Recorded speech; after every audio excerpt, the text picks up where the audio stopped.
Hello and welcome to the first event in the Telegraph's Health Reset 2022.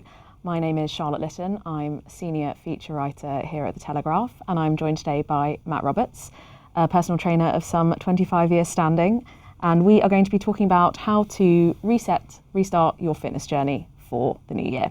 So, Matt, tell us, it's January, it's cold, we've just been overindulging at Christmas. How do we go about finding that motivation? It's one of the things where it's always hard this time of year because everyone assumes it's going to be January as being a way to actually get going again. It's the time of year which is classically used as being the kickstart yourself and get going, and it's true it should be, and it kind of is. Equally, it is cold outside, and right now, in particular, in the middle of this kind of pandemic going on, all the things that are happening within that too. It's hard to feel motivated necessarily because things feel just odd, different, quiet, we're restricted. I guess the way to look at it is that yes, kickstart in January. Yes, get going. Yes, boost your motivation for all these things and get yourself in shape for what will be a good year ahead. And it will be a good year ahead this year. It's going to change for sure. But don't beat yourself up. Don't think there has to be all or nothing now. We're not going to make big changes to anybody in the next 2 weeks. So it's all about really having the next 2, 3, 4 weeks just as a starter for what will be a case of your summer body's built during the winter. Mm-hmm. So this is months now of work leading into you're feeling great, looking great, and feeling energized come May and June and July. So it's looking at what is it before in the last year, and it has been a weird last year and a half, that you were doing that was, you think, maybe right or wrong. And for most people through the pandemic, we know for sure there's been weight gain. We know from Tim Spector's Zoe studies that there's been, I think, roughly 9 pounds roughly gained as an average weight over the COVID period. So we know there's some big gains there. That's down to the fact that we've probably just sat on our backsides more watching whatever, Netflix and live streaming things and so on. There's just time. But mainly because actually it's not through some great sort of a laziness, just that inherently we've been doing a lot less. By not doing a commute to work, by not being in an office space, by not going up and down the staircase in the office, by not doing all the things you normally do, the calorie burn you have per day has really plummeted. So that's happened. And then you do your exercise session in a day. You think you've done your thing, that's it, fine. But if the other 23 hours are sedentary, nothing else is really going on. So with that in mind for most people, how do you start right now? Well, the easiest way is to think, what can you do on a daily basis that will raise your metabolism and get your mitochondria, the mechanism in which you actually burn energy to fire up and work well, to burn specifically fat? And the answer is we need to make sure that every day we get, of course, out of breath, of course, slightly sweaty. Hasn't got to be super intensive though. So don't go diving and thinking it needs to be all guns blazing. Reality is probably 4 or 5 days per week you get away with going for what's called zone 2 cardio. Now zone 2 cardio, this is good news, is the comfortable stuff. So if we go for a walk and go for a good fast-paced stroll, push hard, but we can still have a conversation, then that's roughly zone 2. You're probably roughly 70% of your maximum heart rate, maybe slightly less than that, 65%. So you feel good for at least 45 minutes.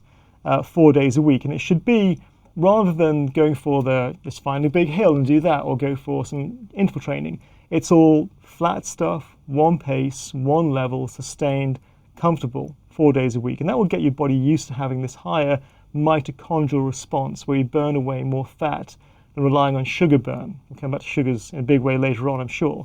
So we start doing that without question. Beyond that then, it's what can we do to try and test and challenge you as well in other things that we do.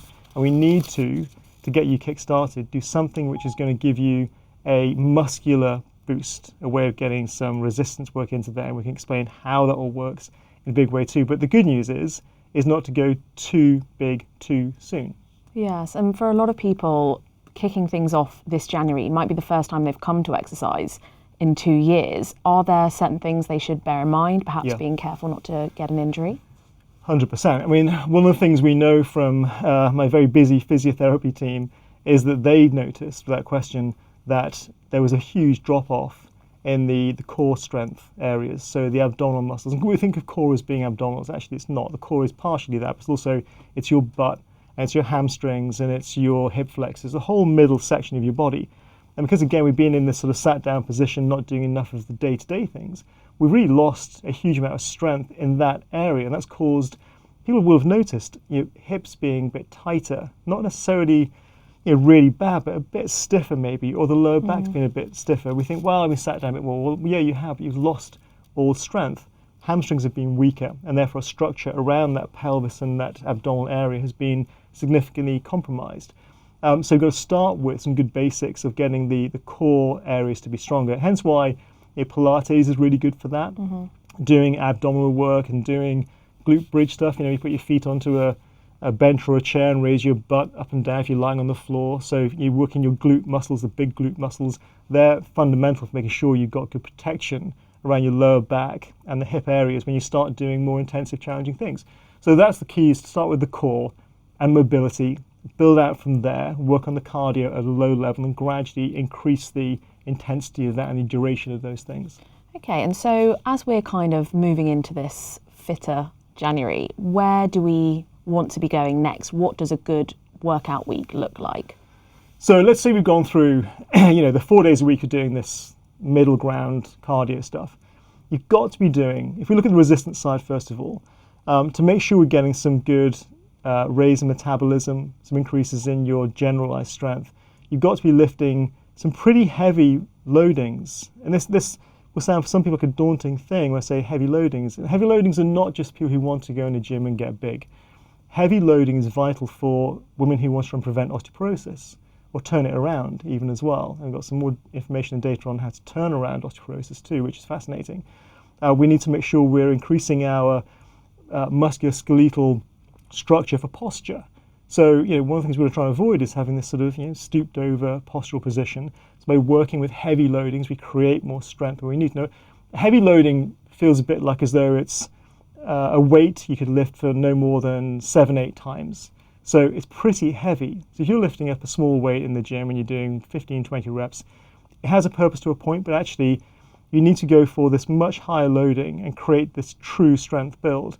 And the effects of that, both muscularly for metabolism, but also for your heart strength, have been proven as being like doing cardiovascular training. So it's something which we shouldn't dismiss, and no one should think they are able to get away with doing purely light things. The light things can be controlled or contained within the core development, but working the legs and working the arms and the chest and the back, working heavily with those areas will create good strength and structure.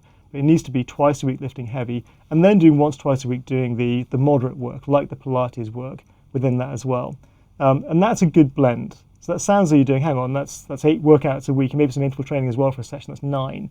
But they're blended together. So you have, on days you do interval training, where you find the hill and you go walking up and down or running up and down. That could be followed by doing a resistance session. Equally, doing a long walk could be followed by doing some resistance work at home or in a gym as well. So you can combine together and aim to work out, certainly somewhat intensively, 3 or 4 days a week, but get moving pretty much in some form almost every day. So we're designed to move often, regularly, and we need to make sure we are doing that all the time. One thing alone is, as a simple measure, on your phone, I'm sure you might not have seen it, the stairs climbed per day measuring thing. Any idea how many per day you normally do? Far too few. Far too few. So with the average try and go for, ideally, try and make sure you get your workload into your quads and towards your butt, and therefore your hips and your pelvis get tested. Should be about 16 to 18 flights of steps per day. So I challenge anyone who's listening and watching now to look at their phone, look at that data. It's a very simple test. We know the 10,000 step a day thing, which is an arbitrary number, but actually it's pretty good as a number to aim towards. The flights of steps per day for your true core strengthening actually is pretty good as a measure as well. I know that James Moore, who's now, amongst many other things, James Moore's a fantastic physiotherapist, and he's working with Andy Murray on redeveloping his strength around his hips, and he's been a guest on my new podcast series, the Evolution Lab, which launches next week. And one of the things he was saying as a quick measure is very simply going for this thing of, are we going up and down flights of steps? Are we stepping up and down off things? Are we challenging around that piece of our body? Because that's where the problems are coming from for other injuries, secondary injuries. So that alone would be a good measure for most people to look at on their phone and their data. Yeah, so as you say, we have that in our pockets, most of us, so that's quite an easy way to keep on top of how we're progressing. What other apps perhaps or tools can we use to see the direction we're going in? So there's probably 2 or 3 things from a health perspective that are well worth tracking. Sleep is one of them. How do you sleep? Do you sleep well? Absolutely terribly. Do you really? Yeah. Do you know how many hours on average you get on sleep? Probably about 5.5. Do you? Which that's Yeah. really low level. So it's really Yeah. important we get beyond that level. And for everyone, it's important to get enough sleep to replenish the cortisol levels that we need. Cortisol, our stress hormone, is a really important hormone for our fight or flight response, for our general energy levels. Being too high a level of cortisol is bad as well. But when you're not sleeping enough, you don't regenerate as you need to get the appropriate levels to feel energized in the morning. So analysing your sleep is critical, definitely. Now, within that sleep as well, you can also analyse, when you're awake as well, your HRV, your heart rate variability. Now, we know that our heart beats on a regular basis, hopefully. What we don't really think about so much is how it changes in how often it beats. And there's different spacings between each beat. And this variability, this changing pattern, is a very good sign of your parasympathetic nervous system, your stress responses being heightened or being out of control or being in control. And we know that a high HRV is a sign of someone who's got a generally good, relaxed state of being, more mental clarity. There seems to be a link between possibly that heart function and your brain function and your hormone release from the brain.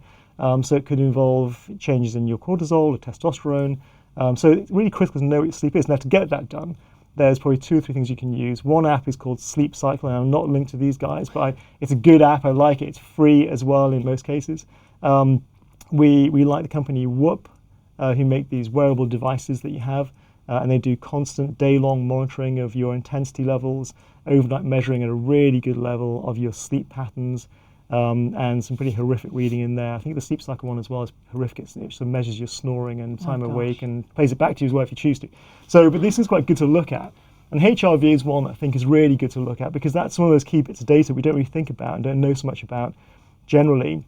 It's a very good look at the state of your stress and overload and therefore your hormone responses. And controlling our hormones and our inflammation are things that we need to really be very conscious of, and that data collection is critical for sure. Okay, and so we're progressing along with our fitness regime, say, then we hit a road bump, whatever that might be, falling off the wagon. How does one get back on track after that? Yeah, it's a good question. It's really hard. I think, we have to be conscious always of, it sounds a bit brutal, but, are you happy as you are? If you're happy in the way that you feel in health terms, if your medical health is where you'd like it to be, or it is where it is and you're happy with that level, that's fine. No one's forcing anybody to do anything, and it's your choice entirely what you do to your body. But I think you have to analyse really when you get to points where it can feel hard and the diet feels hard to stick to. You already think about the long term with this, and it's not always straightforward. I get that, but there's not really a choice aspect. If you don't look after yourself, we know that mortality changes. We do die younger and there's a higher risk of disease. So much work's being done around exercise, diet, sleep, wellness and longevity, the net result of good or bad longevity, that there's really no option other than to make a body exist in a way, be pushed in a way which allows the inflammation to stay down, to make sure your heart gets tested and stays strong enough to cope with what it has to cope with, to reduce the obvious bad effects of having high fat levels viscerally around your internal organs, which we know are linked into all sorts of nasty diseases. So there's not really a choice. So when you get to the rough spot, there's not a case of here's the magic wand. There's a little bit of tough medicine, and you have to say, focus again. Focus on what it is that you would like to really achieve. Visualize what that person looks like, and almost take a viewpoint of, if you were the person that's you that you'd like to be, what would the attitude be of that person? What would they take the view of? Do I miss a day? Do I not worry about this kind of thing that I'm consuming? Is that a problem? And in a balanced, measured way, if you fall off the wagon, and if you're having 2 weeks of being super good in a diet, and you've been exercising 5 days a week and doing all the things I say you should be doing, and you have a day where you eat pizza, sit back, watch Netflix, and do nothing, is that going to matter?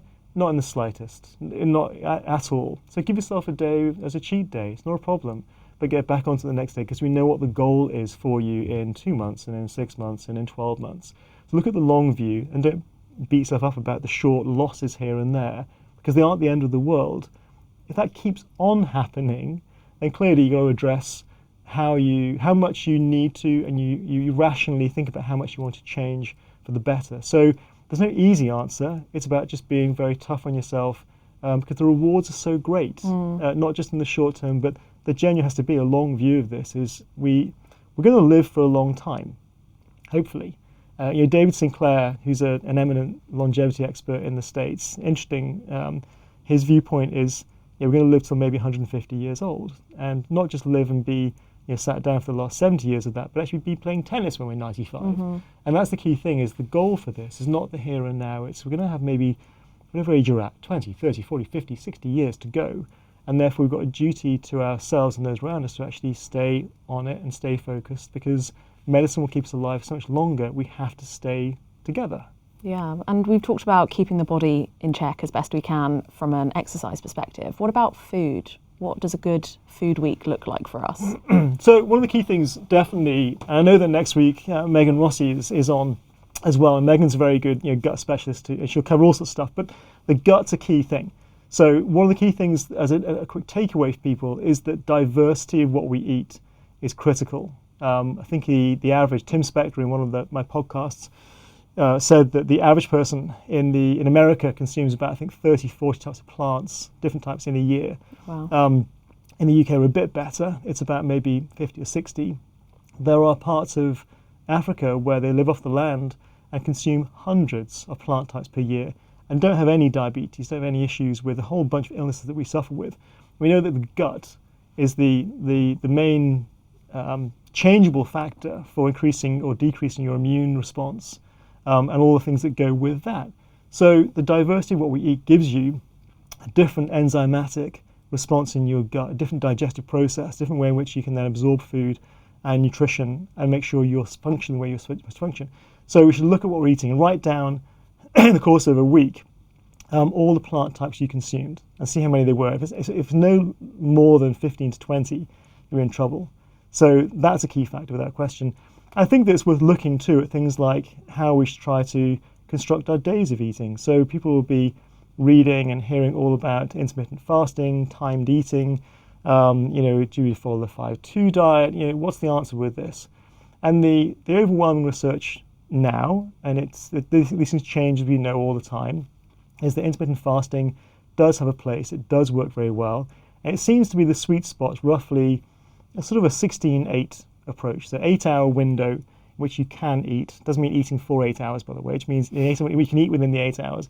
Ideally, you have a big meal at the start of the 8 hours and a big meal just before the end of it, and then nothing in between, no snacking. Then nothing for 16 hours. You've got to construct your day based around how that works. For most people, that means probably skipping breakfast, having lunch and having a dinner, and then not having anything overnight because you're sleeping, then wake in the morning, skip breakfast, and do it again. And the reason why it's so important is that it seems to have a great response for your insulin responses, your sugar control, and therefore inflammation responses. The effects of our body having the ability to have, again, greater longevity seem to be coming through as being pretty good. Certainly on tests on mice in David Sinclair's lab, that's all working. So the diet side should be looked at, not so much just in the quality of what we eat in terms of how many carbs there are or proteins there are. That's important, but it's more timing when we eat. Make sure you get enough calories. Don't go skimping the calories. Calories should be really high-ish. 8-hour window of eating. And really contain it around that area there. If you get too hung up on the macros, how you break down the proteins and fats and carbs, you can get lost a bit in what to eat. If you focus on just having diversity of food in the 8-hour window, you're probably in a better position to lose some weight and live for longer than just purely simply going for a hard and fast, strict approach in the diet. That said, there's a few ways in which there's some good information. I wouldn't necessarily dive into this, but there's research around keto eating. So we go for this much higher fat intake approach, which sounds like it's good, great fun. But actually, it's quite hard to do. So having 70-80% of your diet being fat per day sounds like a dream, but to get it constructed well is difficult. Super low carbohydrate, smallish protein levels. And the idea with that is our body starts to use its own resources and uses those fat supplies very efficiently and potentially gives you greater longevity. And it's been shown pretty well to work on preventing diabetes. Inflammation responses have been great. So that's good. but it's quite hard to do. Sure. And if you're exercising as well, you're going to be missing out on some carbs we need. We do need some without question. We need protein for working out really hard too. So if you want to get macros, it's probably a 40-40-20 split of being 40% protein, so 40 from fats and 20 from carbs, roughly there. That would be a rule of thumb. But again, each day could vary, each person could vary. So focus instead perhaps on the 8-hour eating window and look at the diversity. Okay, great. And longevity is something that is also a big part of our fitness, our health goals now.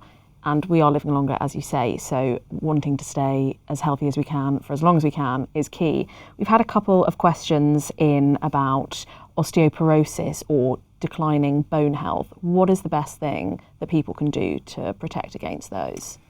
Yeah, it's a good area. It's a good question. There's, unfortunately, if you're at a stage in which you're already seeing degradation of the bone density, what you eat becomes less of an issue, less of a way to make some good gains, and that's bad news. Unfortunately, most of the gains you make in laying down calcium appear to, from lots of research, come from when you're in your teens and 20s as a girl, and you have good work done there, which lasts you for a long period of time to a degree.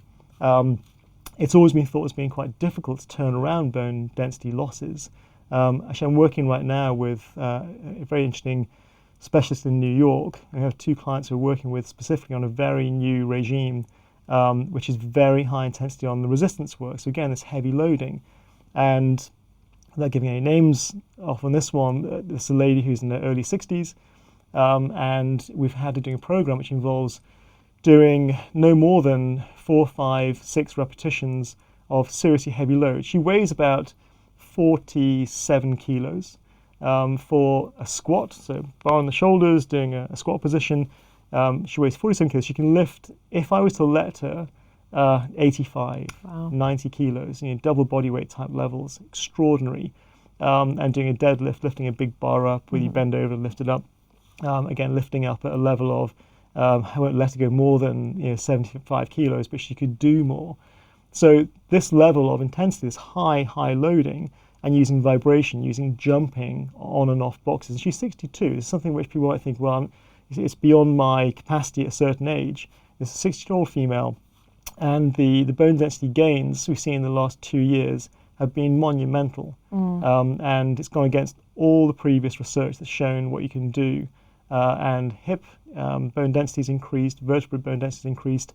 She's in great shape. So it can be done. But my original point we discussed over the intensity is we have to not dismiss the heavy work.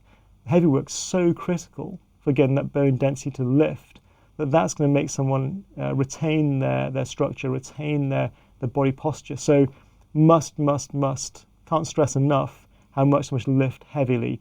And do not think it's not for you, because it has to be for you, because it's the one way you're going to save the bone density and keep it being where it needs to be to stop those degradations happening. Okay, and so along with the heavy lifting for the over 60s, what are key areas of focus that they should be keeping in mind? Well, for anyone generally from probably 45, 50 onwards, it's more like doing lots of mobility work, active mobility, doing things like great stretching routines, yoga to a degree, but it's more doing structured dynamic mobility.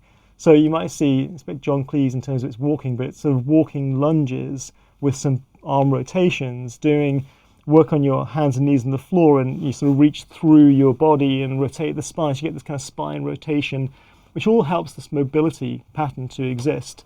If we lose mobility around, especially our hips and our lower back, we lose stability and we lose balance. And the moment you lose balance, then you start to work less hard. Anyone knows who's had a bad back, you have to do a lot less because the pain is there. Stiffness is the same. When someone stiffens up, they can do less. They're less inclined to do more because they feel like too stiff. So working on mobility, first of all, when you're in this 50, 60, 70 category, will help you to be able to feel as though you can go up those stairs, so you can go for that longer walk, or change the terrain slightly, or try to play some doubles tennis again, or something which is going to be a bit more challenging, whereas with a lack of mobility you can't do that. So mobilize, strengthen the core, again in a big way, be active and be cardiovascularly fitter, so go for those long walks or long cycle rides, build those levels up, And then when you're able to, add in the heavy loading and make sure you get that test for the heart and lungs and the bone density. And that's whether you're 40 or 50 or 60 or 70 or 80 or 90, it'll keep on going. And the rules don't change. All that can stop us, it's interesting. Is it Aubrey de Grey or was it David Sinclair? In fact, David Sinclair, he views aging as being a disease. He had it classified as being a disease. It's a preventable disease. So we can actually make sure we do things to stop the aging process overwhelming us. Now, we're all going to die at some point, and the studies, Aubrey de Grey says we can live until we're 1,000 years old. It looks like we're not. It's probably 150, it looks like the body's capacity. But it's a long time. We need to make sure that we are fully prepped to go through what will be a long, healthy, hopefully, life and be active within it. Sure, and so many changes hormonally in particular from the menopause, for instance. Yeah. For women who are experiencing that, what would you advise for fitness? Well, there's a degree of having to, again, test the body, and it doesn't really change dramatically in terms of what we should be doing to ourselves. Energy levels can fluctuate, of course, when there's hormone changes, not just for girls, actually, but for guys as well. Guys suffer with a form of andropause, where there could be a drop in testosterone, which starts really early. It can start from 35 years old if you're not really careful. So we've got to do things which constantly make us have to adapt as a system to be more dynamic, and we've got to be always challenging. We've got to always challenge what we do. So it can't be a case of living in comfort too much. And in fact, I don't just include exercise in that. We respond very well to living in cold. So if we live in an environment which is a warm, cozy house all year round, we slow down dramatically when someone lives in a colder, very slightly colder environment. So if you look at your thermostat at home, if your house is up at 23 degrees, all nice and cozy and toasty, that's all great. It's not good for you. It needs to be down probably at 19, 20, 21, for something that's like Arctic. But if you're at that level, there's a dramatic increase in your metabolism and the stress in your body. Our body needs stresses. It needs to have breaks in DNA strandings that get redeveloped again and again with good, healthy, fresh cells. So in the menopause and andropause, whichever point someone's going through, we've got to keep on thinking, how much am I making my body have a challenge? And for a female, the change in estrogen levels and the associated change in testosterone levels has to be analysed for a start. You need to know where you're at, and it needs to be interventions. But keeping on going for challenging with the heavy overloads, and test yourself to ensure you aren't allowing the heart to get weaker. So we need to do interval training quite intensively to make sure the heart has a test and gets stronger. And for most females, that's one of the key risk areas is loss of heart strength. So working on that is fundamental. For a guy who's losing testosterone, lifting heavy, reducing alcohol, increasing sleep for both sexes, critical. Should be having minimum of 6 hours per night, minimum, just so we're clear. Send you some homework. Because for a guy, the drop-off on testosterone, having less than 5.5 hours, is huge. It can halve in no time. So that's a big factor of that question as well. And as is the alcohol. So we know that alcohol has a profound effect on people's hormone levels, whether that's estrogen, cortisol, testosterone, any of them. So controlling that, which is an easy, quick hit, is vital as well. So it's really not so much a matter of how much do we have to change enormously. It's more how do we maintain the constant flow. And there'll be days where you'll have days where someone feels in the menopause clearly exhausted. Fine. Again, don't beat yourself up. You might have to miss a day or two. It's not a problem. it's fine. You come back to it again and get back on the rhythm again thereafter. So it's just being consistent all the time. And if you are struggling with sleep, you might wake in the night because you have a hot flush, then, okay, for a time this is going to happen, but it's all about how you just time things like caffeine levels, time the times in which you eat. There's some evidence around the intermittent fasting helping this actually as well. It's not conclusive, but it seems to be maybe worth trying. And just be as consistent as you can throughout all time, and accept the fact that for a year or two it might have some fluctuations, but keep on thinking if you are testing yourself and challenging yourself as much as you can. Okay, and we've had a few questions there about stressing, putting the body through stress, which you say is something we should be looking to do. What about for those with injuries? So somebody with a knee or a hip replacement, how do we know what the right level of stress is? Yeah, so it's if you're restricted in movement, there's obviously a bigger challenge. So it's really it's a matter of what else can you do to try to overcome that. And I think that depends on what the injury is. If it's a short-term injury to, say, a knee or a hip, are there alternative things you can do to try and test yourself in other ways? So if you're used to being on a tennis court and running around and you can't right now, or you just can't right now, can you sit on a bike and do that instead? Is the knee and hip strong enough to do that? If it is, then great. And if not, can you go into a pool and do that? If you remember a gym, is there an arm ergo to go on as well, or a ski erg to get the heart and lungs working from that sort of change of stress to those body parts as well? So it's really understanding what the causality is. Is it a short-term injury? Is it a long-term injury? But no one has an excuse in terms of not doing a thing. So people have hip replacements done frequently. Even Andy Murray has a new hip cap going on, is now down in Australia about to play the Aussie Open. So anyone can overcome it and strengthen the areas, but it takes huge work. The pain measurement is this key area. In fact, James Moore, Andy's physio, touched on this with me in my podcast with him, in that has to be a degree of we have to view the scaling of this. Is it unbearable? Is it a case of whatever you're doing, it's utterly changing your posture of how you're walking, standing up, sitting down? If it is, it's too much, clearly.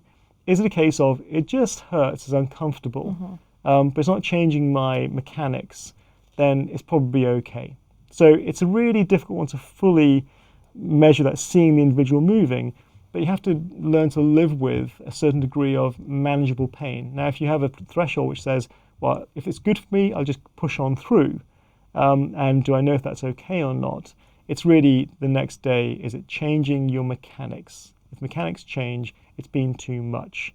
And there will be days in which you just get it wrong. But you have to, with an injury, if it's been diagnosed as being one which is recovering, allow it to be challenged when need be to get that strength back, and not allow yourself to work around the pain and get secondary injuries elsewhere. It's so common that someone gets a hip injury and then gets the other ankle or the other leg with some pain in there because they've carried themselves so much on one side. So you've got to make sure the thing you've got, you're working on developing again with the right approach of, if it's a hip, it's working on those core areas again. If it's a knee, it's working on the quad development, hamstring development, and flexibility work and mobility work. And then with the pain, it's that just understanding of the mechanics. Okay, well, a lot of us traditionally would work on all of these things in a gym. Obviously, COVID has changed people's working from home patterns, working out patterns. We've had a couple of questions asking whether it's worth investing big into some good at-home gear for kind of consistency's sake, perhaps, for staying motivated and having no excuse not to do it. What would you say to those?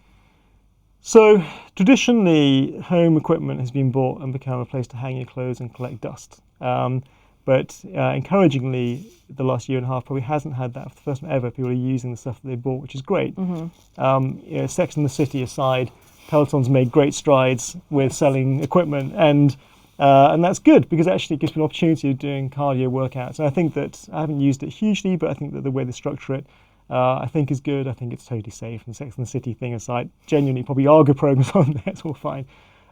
It's worthwhile thinking about your life pattern. It's like if you work from home and you buy a dog because you work from home. Back in work again in a year's time, then the dog's going to sit there, and well, so is your spin bike and the other weights. So it's really, what's your aspiration long term with where you're going to be? And if you think you're going to have a life pattern which says the home's a big part of it now, I would 100% invest into simple things first. I would get certainly dumbbells, maybe some kettlebells, get a bench. The cardio equipment tends to be pretty expensive. So if you're really sure that you like to be on a bike, spin bike, whether it's Peloton or anybody else, and you like that, you'll do it, then fine. Rowing machines are phenomenally effective. They're phenomenally Marmite. So, but if you want to buy one, they aren't super expensive and they're very good. So you choose the thing you know you're going to lean into as being what you know you like, and go with that and invest softly at first, and then go bigger if you know it's being used extensively and is worthwhile. But there are, lots of great ways to work out at home now. There are lots of apps, whether good or bad, out there. There's lots of ideas of what you can do for training out there. you can do it. And it's down to that motivation thing again. If you feel as you aren't motivated enough, you're going to fall off that wagon in a month's time, then clearly going to a gym is going to give you more motivation. The social environment's a big deal. So in my clubs, always, even though it's one-to-one training with all of my training team and all the medical team and so on, there's still a level of cross-engagement between the clients and everybody else, which is quite inspiring, and it's a great atmosphere and environment. I think any gym has that, for good or for bad in some cases. But I think that you have to decide on you. Do you like working out in isolation? Are you okay with that? And what do you need to motivate you in that? Is it an online trainer? Is it a video feed? Or are you motivated to do it anyway? And if you're not, then it's probably not for you. Okay. And another thing working from home has brought on is a lot of posture problems. As you say, your physio busier than ever. Somebody has asked, how can we stop our nation from stooping, as working from home has done us no favours in that regard? Yeah. So, look, when we sit down, we're sat here now, and we've got shortening hip flexors, shortening hamstrings, a spine which is in this kind of slightly curved position, even if you try and sort of sit bolt upright. We've got to work on the rear chain. So work on your glute strength, your lower back strength, and the bit between your shoulder blades, the kind of rhomboids and the lats underneath them. So simply doing, there are probably three things you can do well that would help enormously. One's doing a glute bridge, which we mentioned earlier on. So your feet on top of a chair or a bench, you lie on the floor, raise your butt up and down, squeeze the glutes really hard, and you might do maybe 30 reps or sets of 10, holding the 10th one, do 4 or 5 sets, that kind of thing. You can change it where you need to and add some weights in, etc. There's that one. Doing a reverse fly, where you are standing up, some weights in the hands, bent over. You're basically going to do, as you're leaning over, that position pulling backwards, but you're leaning over to get the upper back to work a bit harder. Lots of reps of that initially, doing rep range when you're first starting. You have 15, 20 reps, get used to the exercise and get a feel for it. Then increase your weight where you need to, against doing this sort of 6, 7, 8 rep range. And strengthening in those areas of your middle back, which bring the posture back slightly, gradually all the time. And then doing a Superman, where you're on hands and knees, opposite arm and leg, in front and behind you, raises up and down, doing that to get the lower back and the glute and the shoulders engaged. 25, 30 reps each side, multiple sets of that. That works the whole rear chain. That's a basic way to do that. Doing pull work, so in a gym situation, seated row is really great for working that same upper back area. Hamstring curl machine, really good to use as well. Deadlifting, one of the best exercises you can do in the gym is a deadlift. Kettlebell swing, all these are really good to bring in there. If you're not sure what these things are, someone watching, ideally go to a reasonably good gym or go online and find what they are. So deadlifting, glute bridging, reverse flies, seated row, they're your go-tos, and they all pull you upright that way. It's all going to help the posture, so it's going to reverse against the kind of desk posture. Okay. Well, all that is very useful for us, I'm sure. We have got quite a few questions from the readers. So somebody has asked how many days a week you suggest doing a 16-hour fast. That's a good question. You could be brave and do it every day, and that would be totally fine and acceptable, and would 100% work. You might find that that's just too much, and if you're someone who works out hard frequently, 3, 4, 5 days a week, it's quite hard to maintain that. Mm-hmm. So if you're working out really hard, say 3 days per week, maybe go for 4 days a week where you do 16-8 as your diet, and 3 where you're not on those days and you're exercising really hard, and that would work. Try and aim to do, if your goal is weight loss and sugar suppression and inflammation suppression as well, then doing 3, 4 days a week of 16-8 would be really good going, and would definitely achieve a lot. But on the caveat that your calorie intake can't be allowed to drop. And that's the tough part, because pick a number. If it's 2,000 calories per day and your 2 meals, if your breakfast normally or your whatever the first meal might be 500, the next one's 1,500 calories, which is a lot to take on board. So make sure you're getting re-prepped over now. You're making all your calories from 3, 4 meals a day come into being 2. So if you're doing it and you're literally having the same meals, but you're dropping a meal, that's not the way to go about it. It needs to be you're getting the right calorie intake, the right content within there to be appropriate, and then you can do every day. But if you're dropping meals, then you just can't. as a weight loss program, that could work. 3 days a week, drop a meal for a short period of time, that of course will work and it's okay, but it's not sustainable. Sure. And in terms of calorie consumption at the other end of the scale being a bit too high, somebody has asked what the best way is to deal with cravings for unhealthy foods, particularly when other members of the family have got the cupboards stocked up with them. Okay, well, motivation aside, just say no. There are some simple tricks that seem to work. If you drink lemon juice, that seems to actually allow a certain degree of appetite suppression for a short period. So that can work to make you feel slightly more filled. Taking a supplement called berberine. Berberine acts a bit like metformin. It's good at sugar control. It seems to stop craving slightly as well. So those things you can do to try and help and assist the process. It's more a matter really of just, again, it's being laser focused. And again, I appreciate it's not very straightforward. It's not very easy. It's not a quick hit.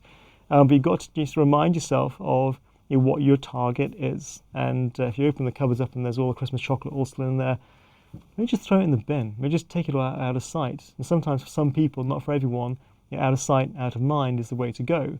If you know that you're going to be confronted by it and you're not very good at controlling, take it away. If it's around because it's in the house for other people, maybe get them to kind of be complicit with you. Say, look, I've got this thing I'm trying to achieve here.